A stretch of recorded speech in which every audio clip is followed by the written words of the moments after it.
Hello everyone, this is John with John Menarsic Fine Art, and I'd like to welcome you to another painting video.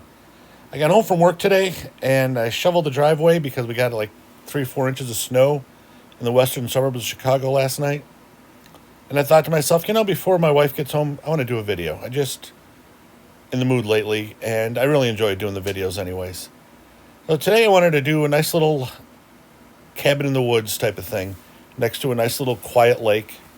And this whole video took this painting took about 28 minutes, and I'm doubling the speed, so it'll only be about a 14-minute view for you. Make it a little easier to watch. I know some of the longer videos I used to do in the past, it wasn't they weren't quite as popular, when they were taking an hour and stuff. So I wanted to kind of simplify things up. And the other thing too is I wanted to kind of show people how you can make some really nice paintings and not have to take too long to do it. 28 minutes from start to finish. Yes, I've been painting for a long time, so with somebody that's just starting out, it'll take them a little bit longer, but it's still, you don't have to spend 6 weeks on it like the old masters did. You could spend an hour and get a nice looking painting with a little bit of practice. And as you can see here, this is just a real basic little, I don't know, little cabin. Could be abandoned and just stuck in the woods forever, and that's why it looks, kind of dilapidated, or who knows, maybe the owner is living there and just neglects it. This next thing I'm doing right now, I wanted to mention briefly. It's a new color I found from Windsor Newton, their artist grade, and it's called Prussian Green. I've never used it before, and I really like it. It's a real pretty dark green. It's real light fast. It goes on real nice. It mixes with white good.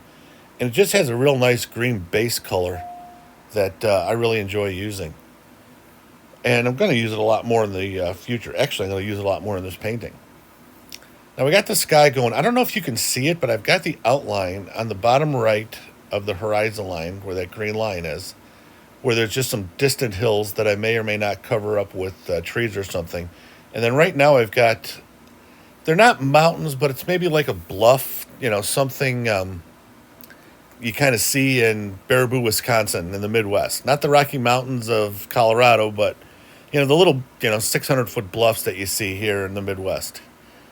And then I just cut it in real nice, and now I'm going to use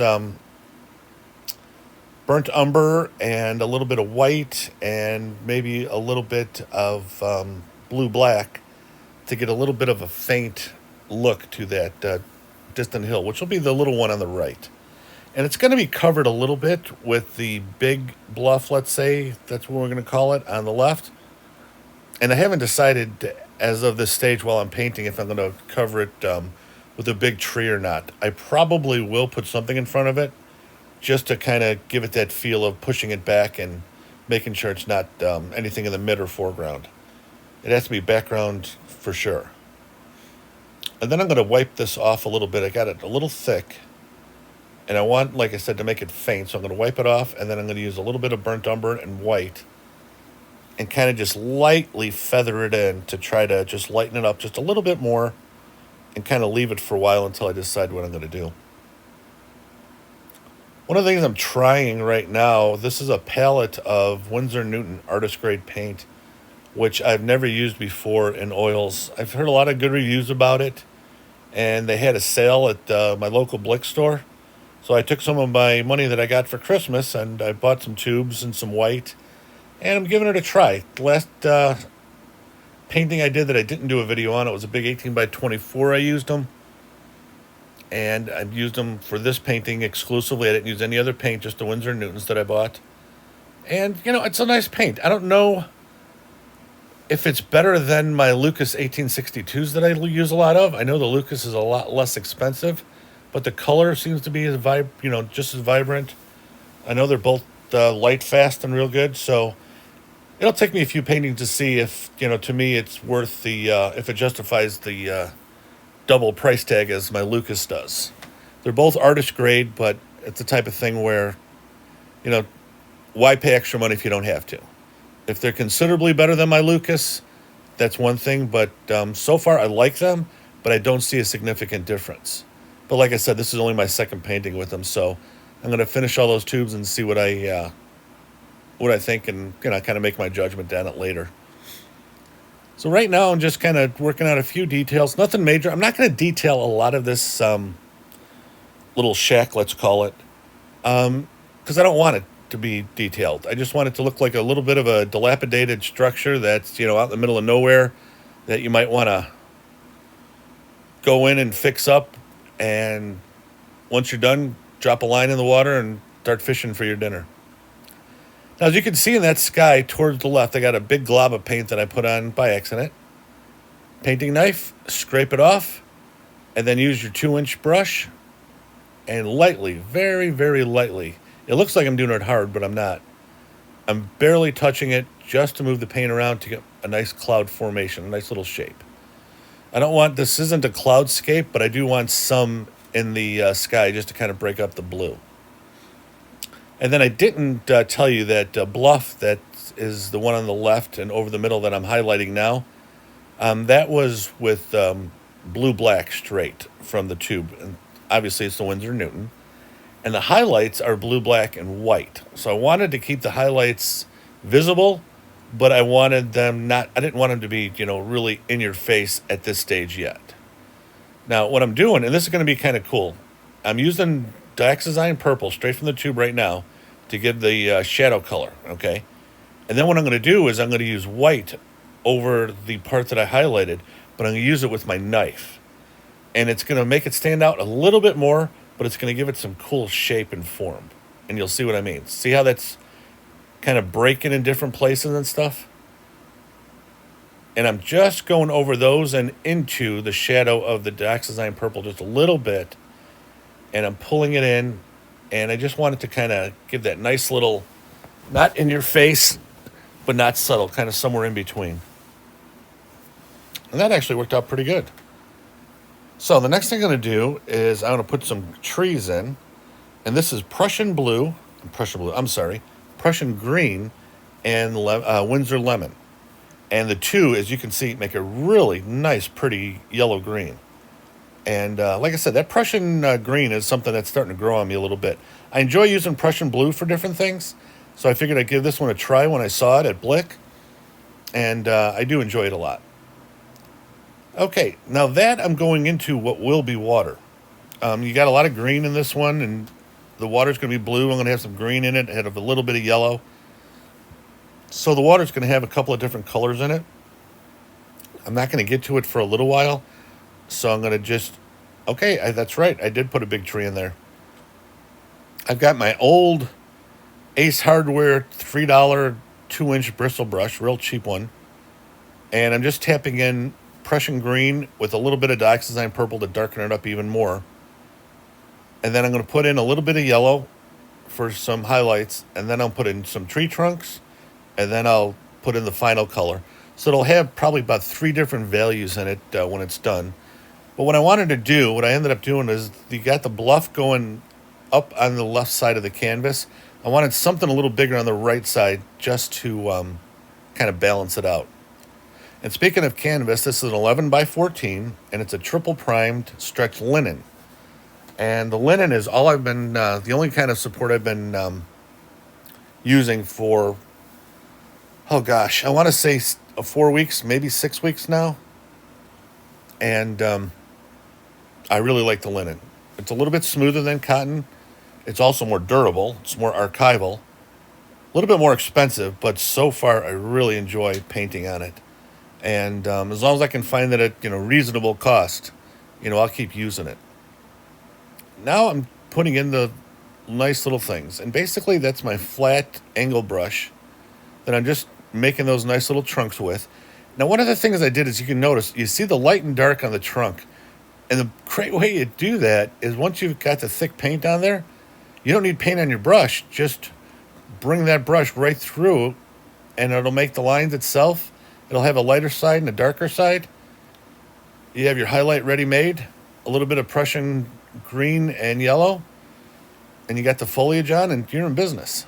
You got a nice looking tree to balance the weight of the painting.